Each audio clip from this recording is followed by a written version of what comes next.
Bonsoir à tous, voici les titres de cette édition du 19 septembre. Commémoration ce dimanche des 13 ans de l'explosion d'AZF. Jean-Luc Moudin parviendra-t-il à rapprocher les associations d'anciens salariés et celles des victimes toujours divisées à l'heure de ces célébrations? La grève se poursuit chez Air France. Quelles conséquences sur le trafic et pour les usagers de Toulouse-Blagnac? Ce week-end, ce sont les journées du patrimoine. Nous vous en donnerons un avant-goût. Enfin, du sport avec le Stade Toulousain et le TFC à la recherche de points. Mais pour débuter, 13 ans après l'explosion d'AZF, la date du 21 septembre occupe toujours une place à part. Cette année, les commémorations se dérouleront en partie autour des nouveaux bâtiments restaurés sur le site. Présent ce matin au Cancéropole, Jean-Luc Moudin a évoqué ce moment du souvenir qu'il espère rassembler entre les différentes associations. Mais les divisions restent fortes. On écoute le maire de Toulouse au micro de Jean-Marc Lucas avec Alain Sorat. Nous aurions aimé, nous, mairie, qu'il y ait une seule cérémonie, il y a eu un dialogue, et puis bon, ce dialogue n'a pas abouti. Donc voilà, nous respectons les associations dans leur existence, dans leur parcours, et nous serons présents, bien évidemment, à toutes ces cérémonies, comme c'est le cas depuis 13 ans. La douleur d'AZF, elle ne disparaîtra pas. Elle ne disparaîtra jamais pour ceux qui ont vécu ce drame. Et ça, moi, je ne peux que le respecter.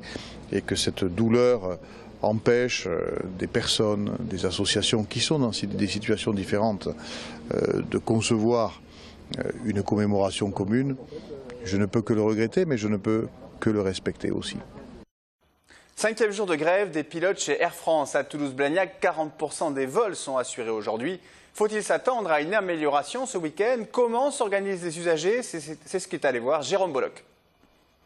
Avec seulement 6 navettes sur 26 pour Paris-Orly aujourd'hui, certaines zones d'embarquement étaient quelque peu vides ce matin à Toulouse-Blagnac. Un autre comptoir, en revanche, ne désemplissait pas, celui d'Air France. Dans la file d'attente, les passagers étaient quelque peu échaudés. J'ai eu l'annulation du vol en fait ce matin. Par mail. Donc j'ai essayé d'appeler Air France que je n'ai pas eu. Le portail pour modifier le vol, c'était complètement saturé. Donc j'ai modifié le vol. Et puis il y a un problème sur le vol. Donc effectivement, j'ai oublié de rajouter une option. Donc il faut que je vienne là et que j'attende 3 heures pour pouvoir ajouter l'option. On l'a anticipé. Donc on a pris Air Italia pour partir. Mais pour revenir, on ne sait pas encore si on pourra rentrer. Alors on est bien content qu'ils fassent grève, on les soutient, mais pas trop longtemps. Les pilotes de ligne d'Air France font grève car ils ne veulent notamment pas voir leur salaire amputé avec le développement de Transavia, filiale low cost du groupe. Les syndicats réclament un contrat de travail unique pour les deux entités. Les pilotes de Transavia sont en effet engagés avec des salaires plus faibles, ce qui fait craindre aux pilotes de ligne d'Air France un dumping social. Je pense que chacun a des bonnes raisons. Après, il faudrait peut-être repenser la façon de s'exprimer sur des sujets qui mettent en cause les usagers. Et c'est peut-être un vaste débat. Je ne comprends pas trop les pilotes, franchement. Ils sont en train de... S'ils veulent couler la société, donc à faire comme ça. Demain, Air France prévoit un léger mieux avec 50% des vols assurés à Toulouse. L'apprentissage, c'est l'une des priorités de François Hollande, martelé jeudi lors de sa conférence de presse. Réunion aujourd'hui à l'Elysée pour inverser la tendance nationale de baisse du nombre de contrats d'apprentissage. Une baisse constatée également en Midi-Pyrénées, mais dans une proportion moindre. Pourquoi la région fait-elle figure de bon élève? Élément de réponse avec Pascal Solaire.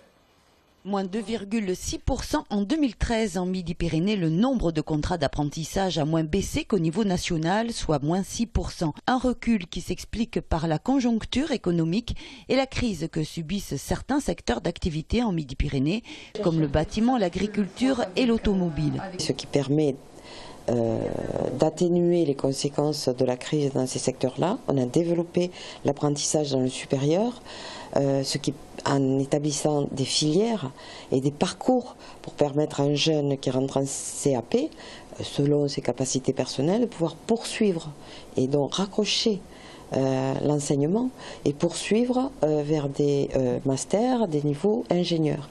25% du nombre d'apprentis, on a presque 18 600 apprentis.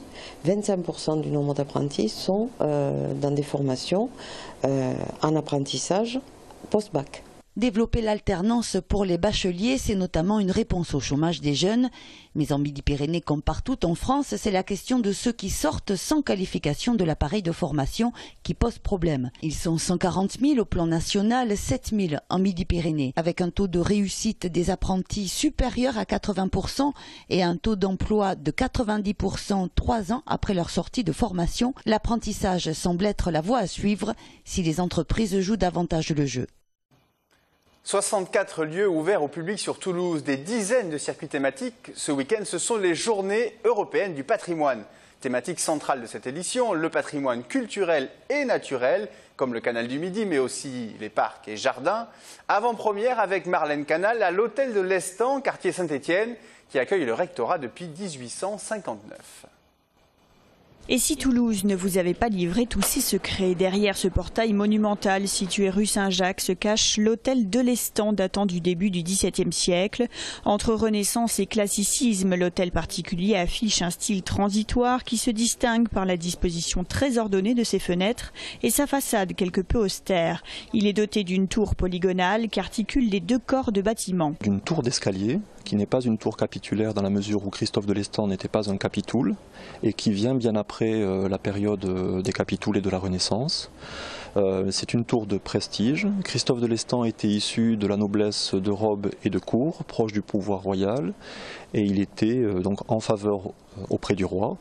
Et il bénéficiait donc de revenus royaux liés à son statut. Ce qui fait de ces 3000 m² un des plus grands hôtels particuliers de Toulouse à l'époque. En ces temps, le rez-de-jardin était destiné aux services, l'étage noble aux pièces d'apparat et le troisième niveau aux appartements. L'hôtel particulier conserve quelques éléments remarquables du début du XVIIe siècle, notamment un escalier majestueux, dit rampe sur rampe, qui est à la fois lumineux, ample et traversant, et qui permet donc de monter à plusieurs au premier étage et de démontrer là encore l'importance du lieu dans la mesure où il est inclus dans le corps du bâtiment. Les personnels du rectorat seront mobilisés tout le week-end pour assurer des visites commentées de l'hôtel particulier et de ses jardins.